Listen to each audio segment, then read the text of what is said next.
What is spiritual culture? Its chief methods and goal are defined by the essential nature of man, which we saw is the likeness of God.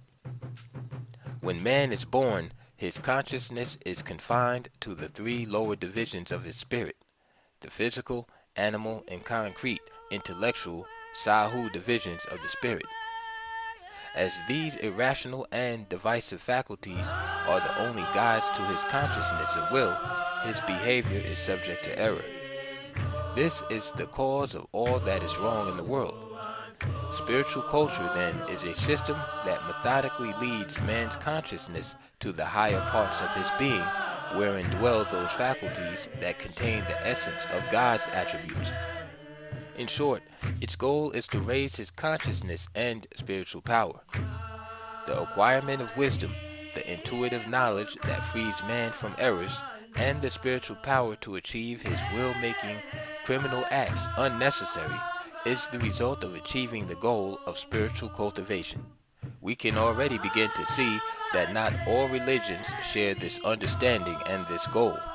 For some, man is essentially a sinner, i.e., confined to his animal spirit and concrete intellect, and can therefore only be saved by the intervention of a savior outside of himself, or can only be kept from doing wrong by threats of a doomsday or eternal damnation that awaits the sinner.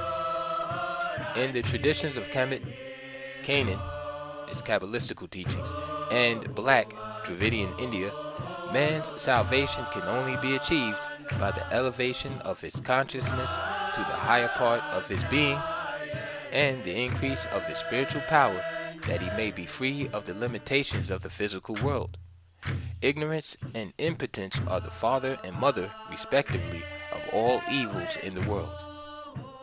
The exact manner in which the spiritual cultivation of man is to be undertaken, the schedule and the method, is shown once more by the tree of life and the metaphorian, incorrectly called myth, of Asar, which incidentally is the oldest recorded initiation doctrine known to mankind.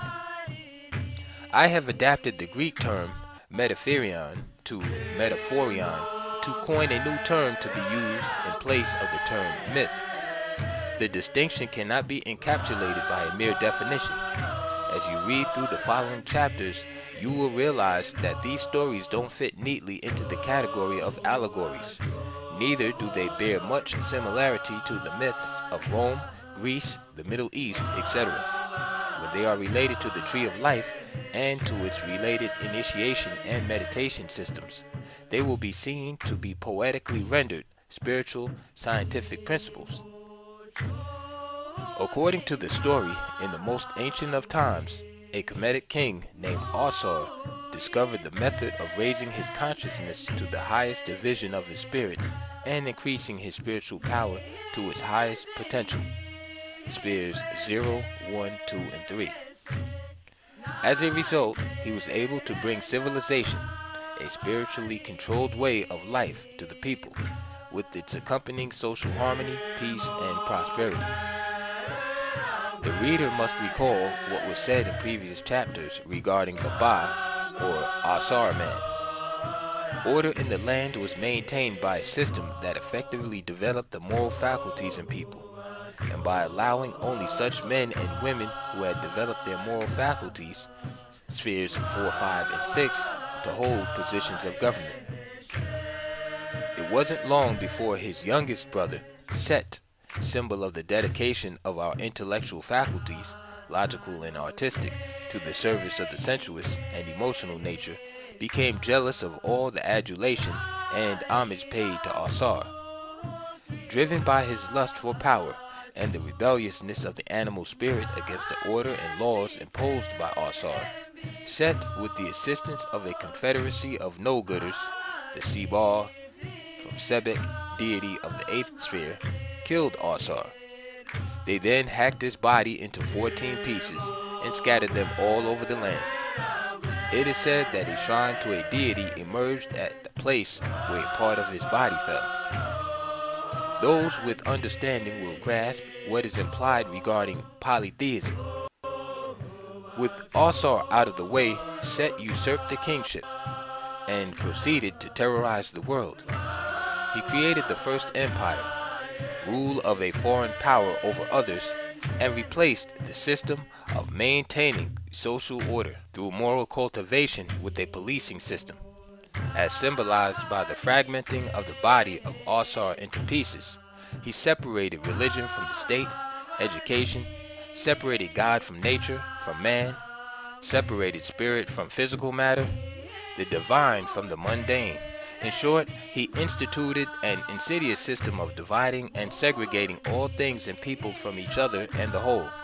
In short, he alienated man from God, the world, and himself. Set's rule, of course, is that of all Sahu men on the social level, and the rule of the faculties of the animal spirit and Sahu, spheres 7, 8, and 9, parts of the spirit in all men. Everyone, deities included, feared him. He was invincible in war and violence, which were his chief means of settling differences as well as the objects of his worship. No one opposed him. Many even basked in the material pleasures with which he bought them off, all except Asar's two youngest sisters, Aset and Nebit, ninth and seventh spheres respectively. They searched for and found the dismembered parts of Asar's body, reunited them, wrapped the body in white linen as a mummy, and buried his body at the bottom of the river. They set for his protection the great serpent Kemetef, or Kundalini.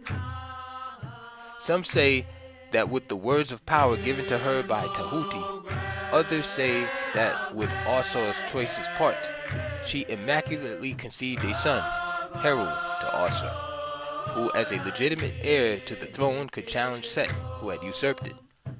And as in the Christian myth, which was copied from the Osirian Metaphorian thousands of years later, Set, hearing about the birth of a king who would challenge his reign and save the kingdom,